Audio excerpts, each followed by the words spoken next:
Pride and Prejudice by Jane Austen, as read by Eastgate Audio. Chapter 26. Mrs. Gardiner's caution to Elizabeth was punctually and kindly given on the first favorable opportunity of speaking to her alone. After honestly telling her what she thought, she thus went on. "You are too sensible a girl, Lizzie, to fall in love merely because you are warned against it, and therefore I am not afraid of speaking openly. Seriously, I would have you be on your guard. Do not involve yourself or endeavor to involve him in an affection which the want of a fortune would make so very imprudent. I have nothing to say against him. He is a most interesting young man, and if he had the fortune he ought to have, I should think you could not do better. But as it is, you must not let your fancy run away with you. You have sense, and we all expect you to use it. Your father would depend on your resolution and good conduct, I am sure. You must not disappoint your father." "My dear aunt, this is being serious indeed." "Yes, and I hope to engage you to be serious likewise." "Well then, you need not be under any alarm. I will take care of myself and of Mr. Wickham too. He shall not be in love with me if I can prevent it." "Elizabeth, you are not serious now." "Oh, I beg your pardon. I will try again. At present, I am not in love with Mr. Wickham. No, I certainly am not. But he is, beyond all comparison, the most agreeable man I ever saw. And if he becomes really attached to me, I believe it will be better that he should not.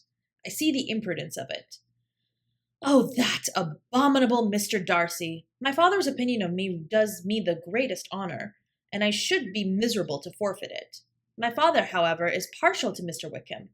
In short, my dear aunt, I should be very sorry to be the means of making any of you unhappy.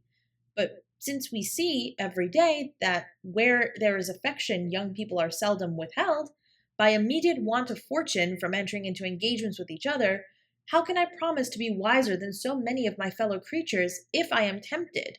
Or how am I even to know that it would be wiser to resist? All that I can promise you, therefore, is not to be in a hurry. I will not be in a hurry to believe myself his first object.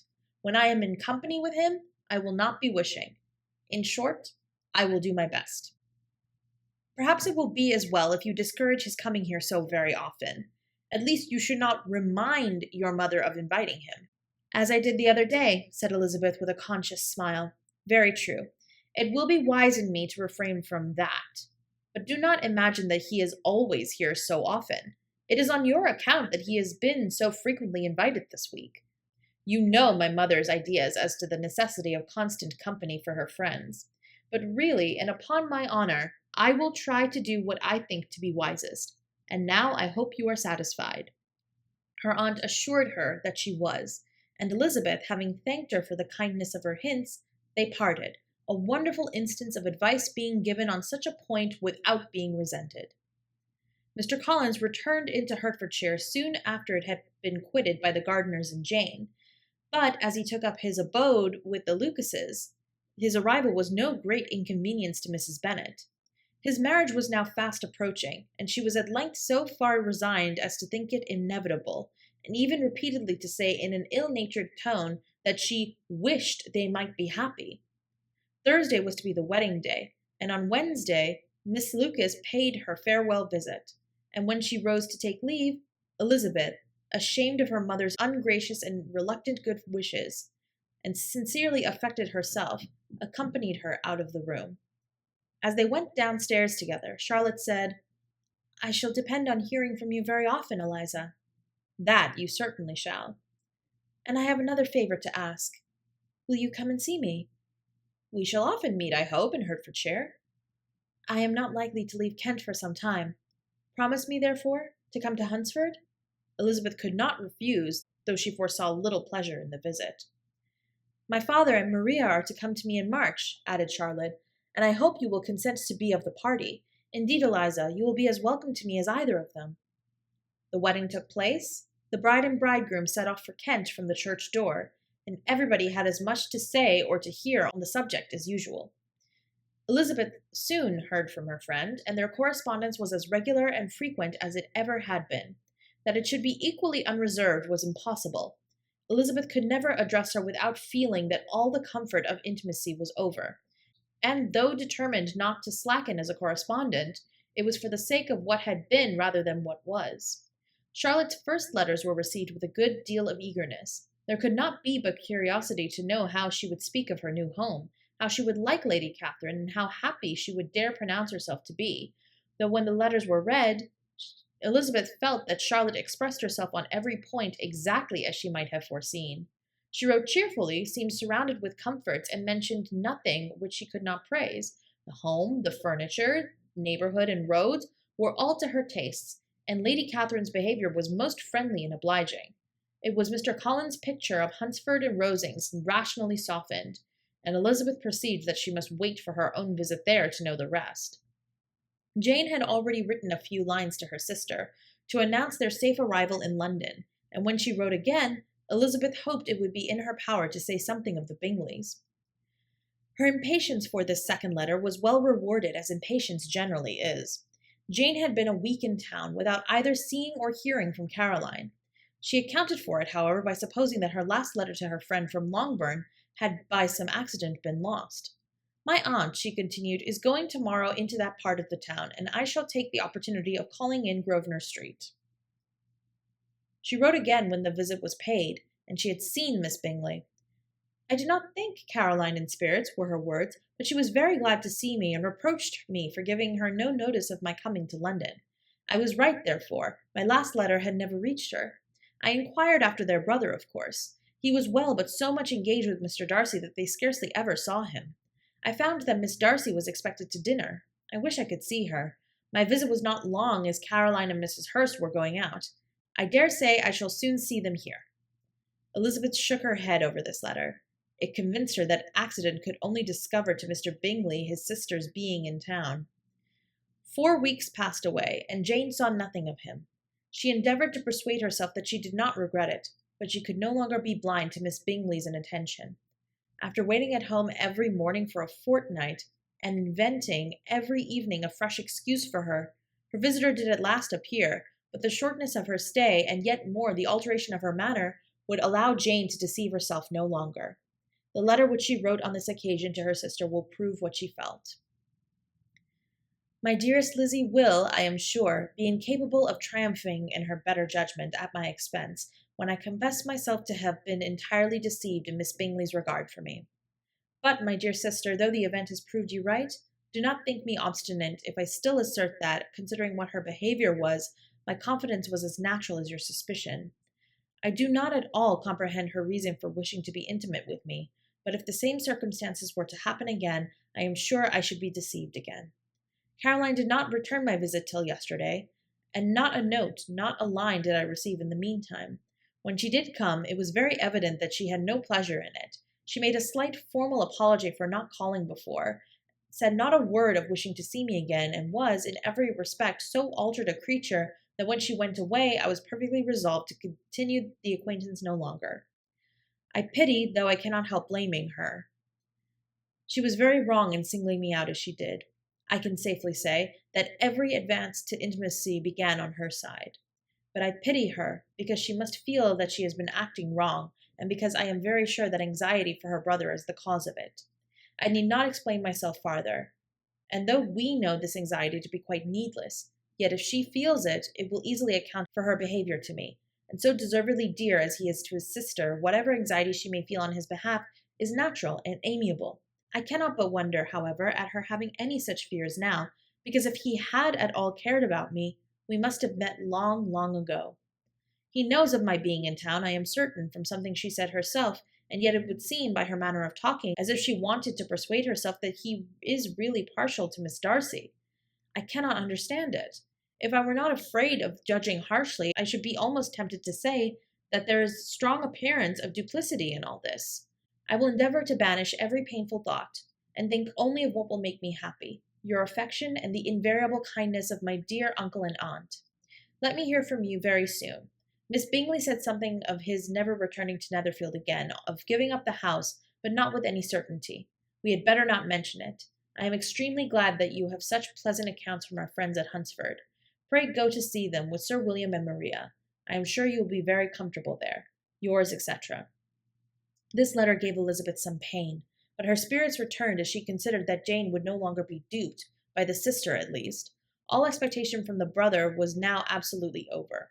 She would not even wish for any renewal of his attentions. His character sunk on every review of it, and as a punishment for him, as well as a possible advantage to Jane, she seriously hoped he might really soon marry Mr. Darcy's sister, as by Wickham's account she would make him abundantly regret what he had thrown away.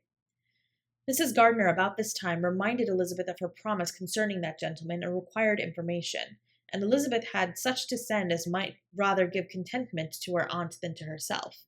His apparent partiality had subsided, his attentions were over, he was the admirer of someone else. Elizabeth was watchful enough to see it all, but she could see it and write of it without material pain. Her heart had been but slightly touched, and her vanity was satisfied with believing that she would have been his only choice had fortune permitted it. The sudden acquisition of £10,000 was the most remarkable charm of the young lady to whom he was now rendering himself agreeable. But Elizabeth, less clear-sighted perhaps in this case than in Charlotte's, did not quarrel with him for his wish of independence. Nothing, on the contrary, could be more natural, and while able to suppose that it cost him a few struggles to relinquish her, she was ready to allow it a wise and desirable measure for both, and could very sincerely wish him happy. All this was acknowledged to Mrs. Gardiner, and after relating the circumstances, she thus went on. I am now convinced, my dear aunt, that I have never been much in love, for had I really experienced that pure and elevating passion, I should at present detest his very name and wish him all manner of evil. But my feelings are not only cordial towards him, they are even impartial towards Miss King. I cannot find out that I hate her at all, or that I am in the least unwilling to think her a very good sort of girl. There can be no love in all this. My watchfulness has been effectual, and though I should certainly be a more interesting object to all my acquaintance, were I distractedly in love with him, I cannot say that I regret my comparative insignificance. Importance may sometimes be purchased too dearly. Kitty and Lydia take his defection much more to heart than I do. They are young in the ways of the world, and not yet open to the mortifying conviction that handsome young men must have something to live on as well as the plain. Chapter 27. With no greater events than these in the Longbourn family, and otherwise diversified by little beyond the walks to Meryton, sometimes dirty and sometimes cold, did January and February pass away. March was to take Elizabeth to Hunsford. She had not at first thought very seriously of going thither, but Charlotte, she soon found, was depending on the plan, and she gradually learned to consider it herself with greater pleasure as well as greater certainty. Absence had increased her desire of seeing Charlotte again and weakened her disgust of Mr. Collins. There was novelty in this scheme, and as with such a mother and such uncompanionable sisters, home could not be faultless. A little change was not unwelcome for its own sake. The journey would, moreover, give her a peep at Jane, and in short, as the time drew near, she would have been very sorry for any delay. Everything, however, went on smoothly, and was finally settled according to Charlotte's first sketch. She was to accompany Sir William and his second daughter. The improvement of spending a night in London was added in time, and the plan became as perfect as a plan could be. The only pain was in leaving her father, who would certainly miss her, and who, when it came to the point, so little liked her going that he told her to write to him, and almost promised to answer her letter. The farewell between herself and Mr. Wickham was perfectly friendly, on his side even more. His present pursuit could not make him forget that Elizabeth had been the first to excite and to deserve his attention, the first to listen and to pity, the first to be admired, and in his manner of bidding her adieu, wishing her every enjoyment, reminding her of what she was to expect in Lady Catherine de Bourgh, and trusting their opinion of her, their opinion of everybody, would always coincide. There was a solicitude and interest which she felt must ever attach her to him with a most sincere regard, and she parted from him convinced that, whether married or single, he must always be her model of the amiable and pleasing. Her fellow travellers the next day were not of a kind to make her think him less agreeable. Sir William Lucas and his daughter Maria, a good-humoured girl but as empty-headed as himself, had nothing to say that could be worth hearing, and were listened to with about as much delight as the rattle of the chaise. Elizabeth loved absurdities, but she had known Sir William's too long. He could tell her nothing new of the wonders of his presentation and knighthood, and his civilities were worn out like his information. It was a journey of only 24 miles, and they began it so early as to be in Gracechurch Street by noon. As they drove to Mr. Gardiner's door, Jane was at a drawing-room window watching their arrival. When they entered the passage, she was there to welcome them, and Elizabeth, looking earnestly in her face, was pleased to see it healthful and lovely as ever. On the stairs were a troop of little boys and girls whose eagerness for their cousin's appearance would not allow them to wait in the drawing-room, and whose shyness, as they had not seen her for a 12-month, prevented their coming lower. All was joy and kindness. The day passed most pleasantly away, the morning in bustle and shopping, and the evening at one of the theatres. Elizabeth then contrived to sit by her aunt. Their first subject was her sister, and she was more grieved than astonished to hear, in reply to her minute inquiries, that though Jane always struggled to support her spirits, there were periods of dejection. It was reasonable, however, to hope that they would not continue long. Mrs. Gardiner gave her the particulars also of Miss Bingley's visit in Gracechurch Street, and repeated conversations occurring at different times between Jane and herself, which proved that the former had, from her heart, given up the acquaintance. Mrs. Gardiner then rallied her niece on Wickham's desertion, and complimented her on bearing it so well. "But, my dear Elizabeth," she added, "what sort of girl is Miss King? I should be sorry to think our friend mercenary."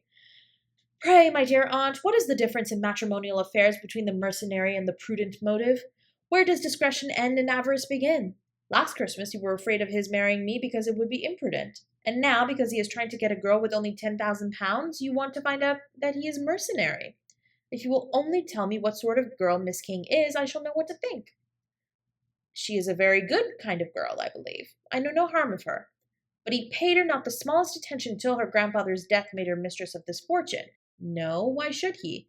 If it were not allowable for him to gain my affections, because I have no money, what occasion could there be for making love to a girl whom he did not care about and who was equally poor? But there seems indelicacy in directing his attentions towards her so soon after this event. A man in distressed circumstances has not time for all those elegant decorums which other people may observe. If she does not object to it, why should we? Her not objecting does not justify him. It only shows her being deficient in something herself, sense or feeling." "Well," cried Elizabeth, "have it as you choose. He shall be mercenary, and she shall be foolish." "No, Lizzie, that is what I do not choose. I should be sorry, you know, to think ill of a young man who has lived so long in Derbyshire." "Oh, if that is all, I have a very poor opinion of young men who live in Derbyshire, and their intimate friends who live in Hertfordshire are not much better. I am sick of them all. Thank heaven, I am going tomorrow, where I shall find a man who has not one agreeable quality, who has neither manners nor sense to recommend him. Stupid men are the only ones worth knowing, after all." "Take care, Lizzie, that speech savours strongly of disappointment." Before they were separated by the conclusion of the play, she had the unexpected happiness of an invitation to accompany her uncle and aunt in a tour of pleasure which they proposed taking in the summer. "We have not quite determined how far it shall carry us," said Mrs. Gardiner, "but perhaps to the lakes."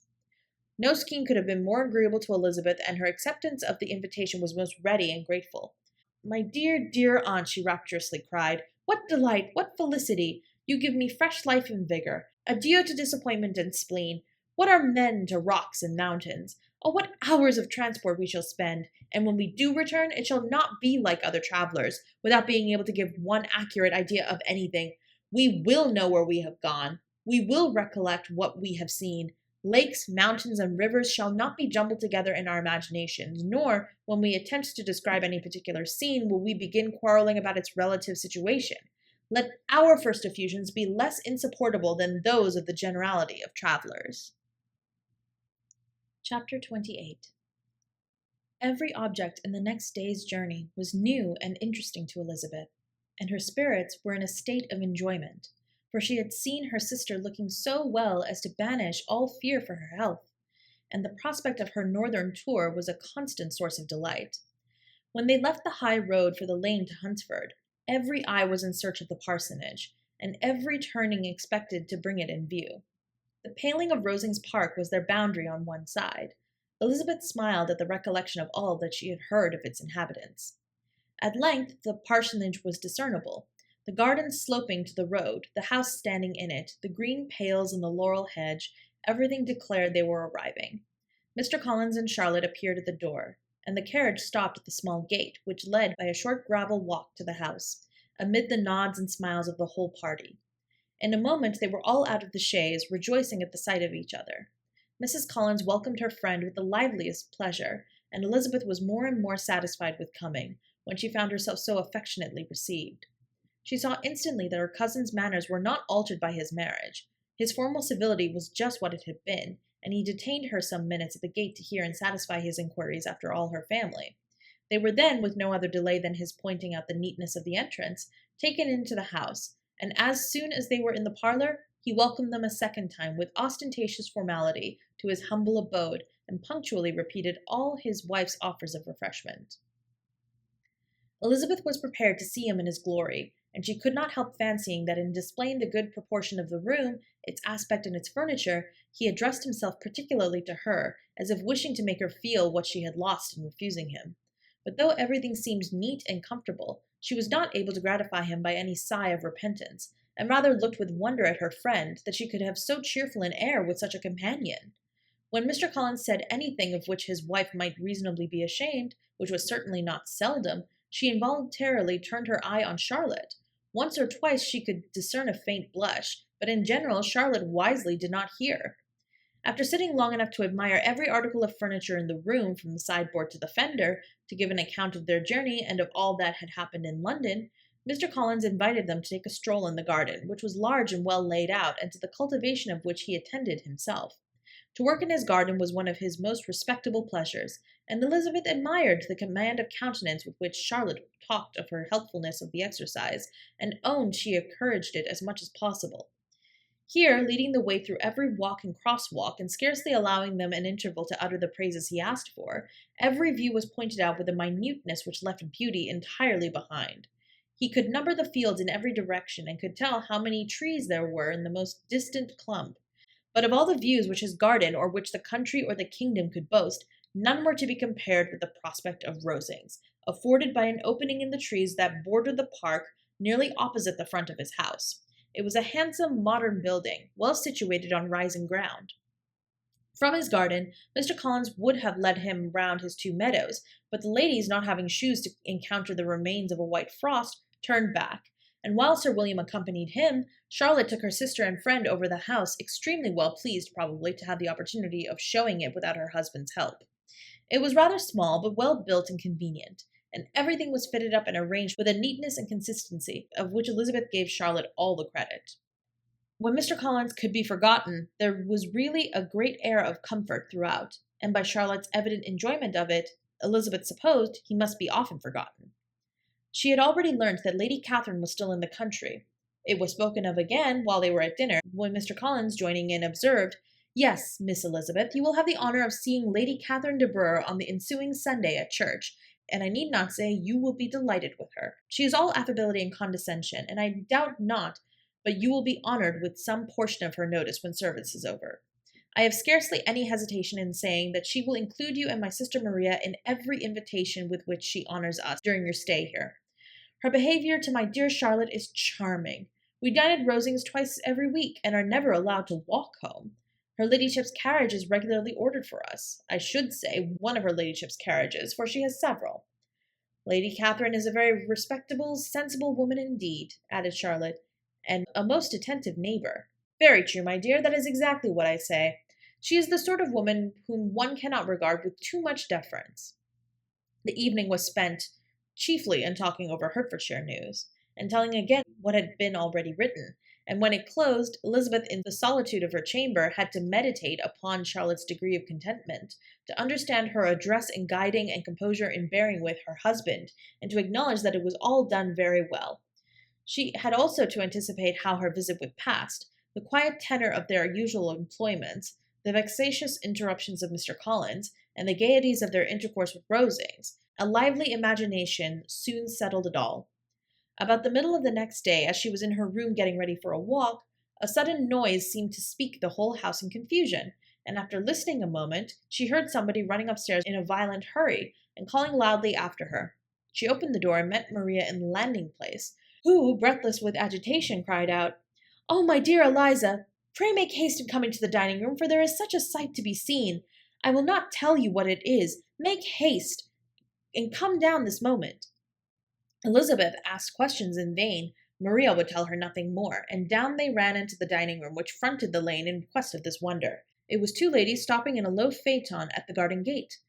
"And is this all?" cried Elizabeth. "I expected that at least the pigs were got into the garden, and here is nothing but Lady Catherine and her daughter."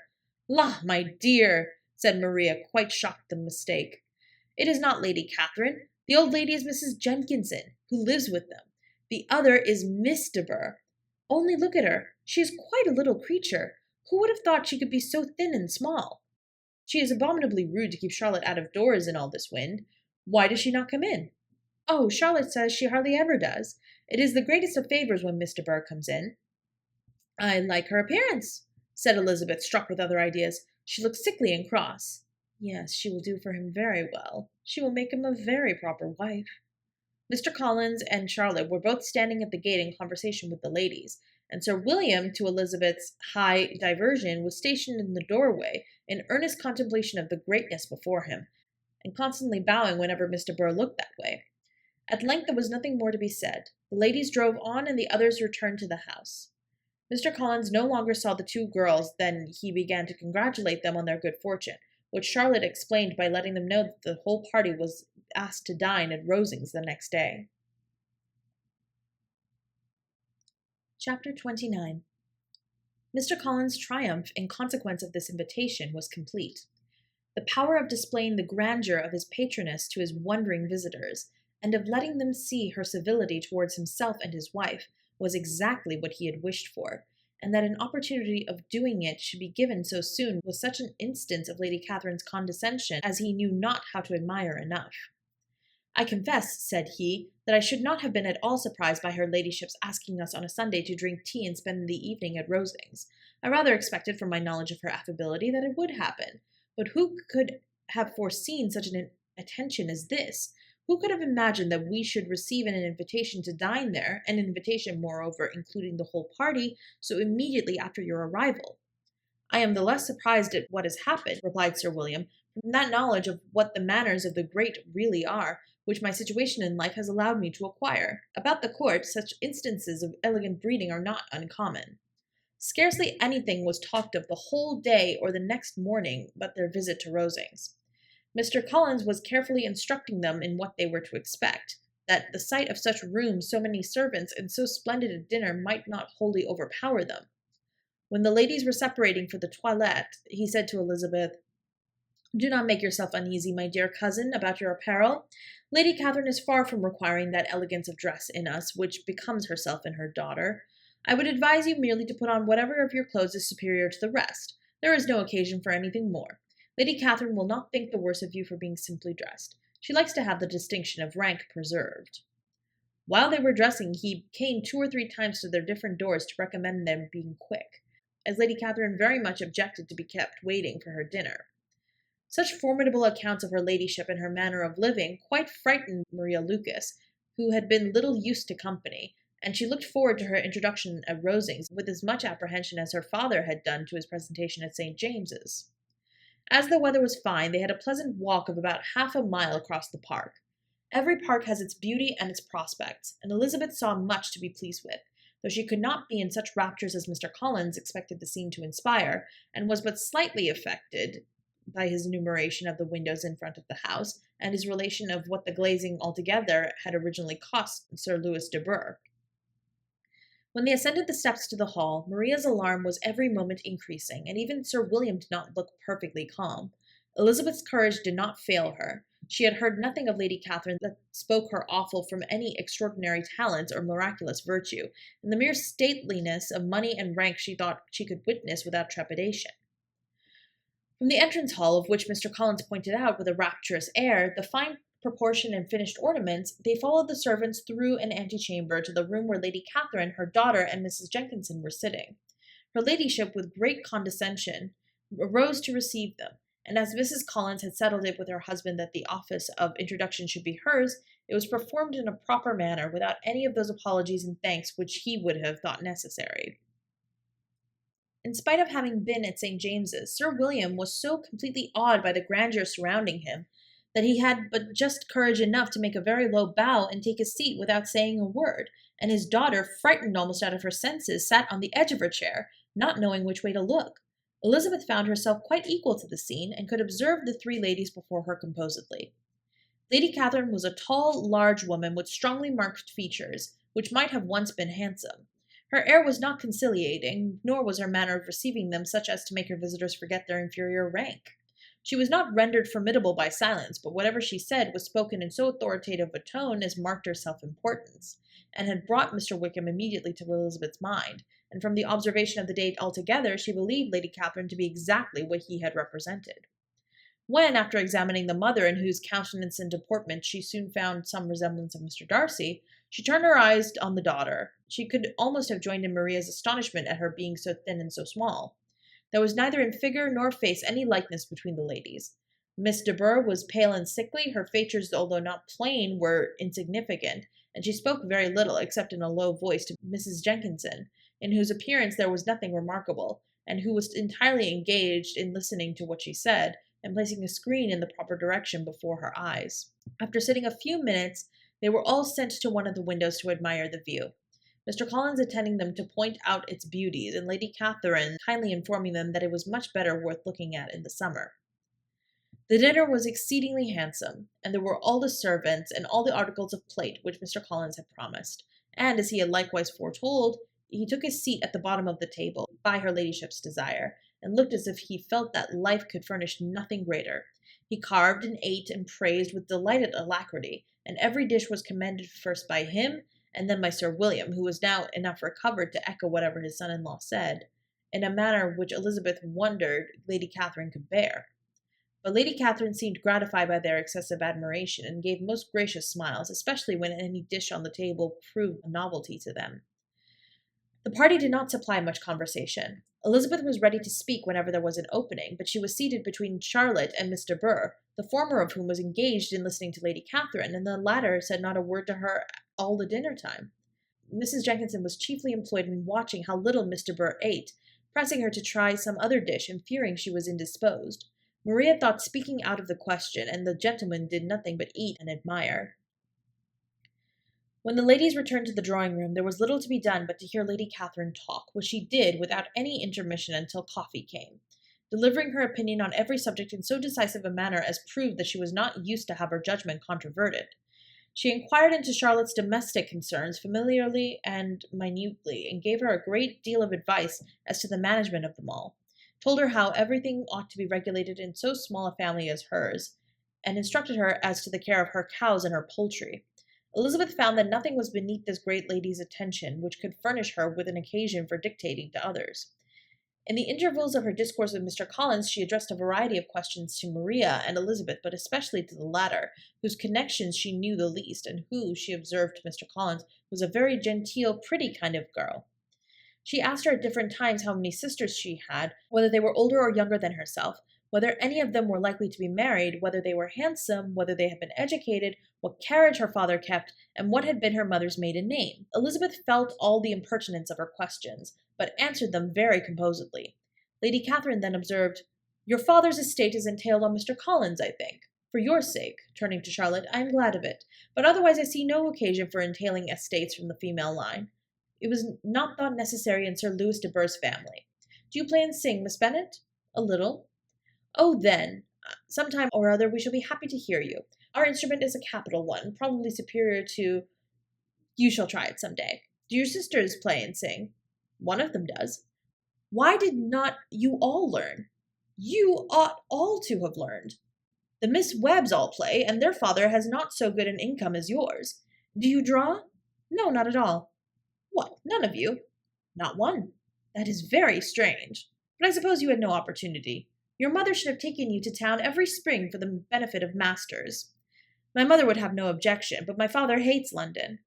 "Has your governess left you?" "We never had any governess." "No governess? How is that possible? 5 daughters brought up at home without a governess? I never heard of such a thing. Your mother must have been quite a slave to your education." Elizabeth could hardly help smiling as she assured her that had not been the case. "Then who taught you? Who attended to you? Without a governess you must have been neglected."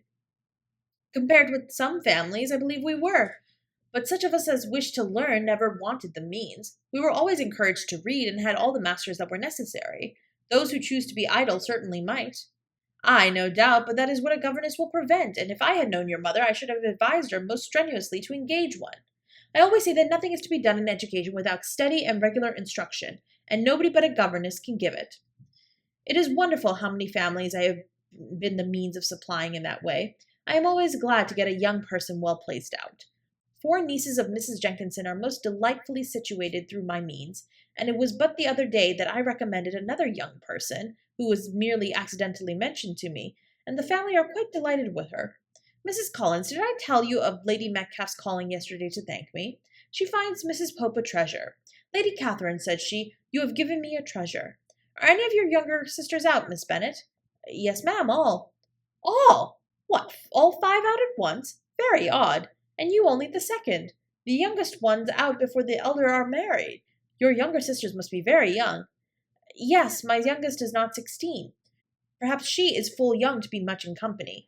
But really, ma'am, I think it would be very hard upon younger sisters that they should not have their share of society and amusement, because the elder may not have the means or inclination to marry early. The last born has as good a right to the pleasures of youth as the first, and to be kept back on such a motive, I think it would not be very likely to promote sisterly affection or delicacy of mind. Upon my word, said her ladyship, you give your opinion very decidedly for so young a person. Pray, what is your age? With 3 younger sisters grown up, replied Elizabeth, smiling, your ladyship can hardly expect me to own it. Lady Catherine seemed quite astonished at not receiving a direct answer, and Elizabeth suspected herself to be the first creature who had ever dared to trifle with so much dignified impertinence. You cannot be more than 20, I am sure, therefore you need not conceal your age. I am not 21. When the gentlemen joined them, and tea was over, the card tables were placed.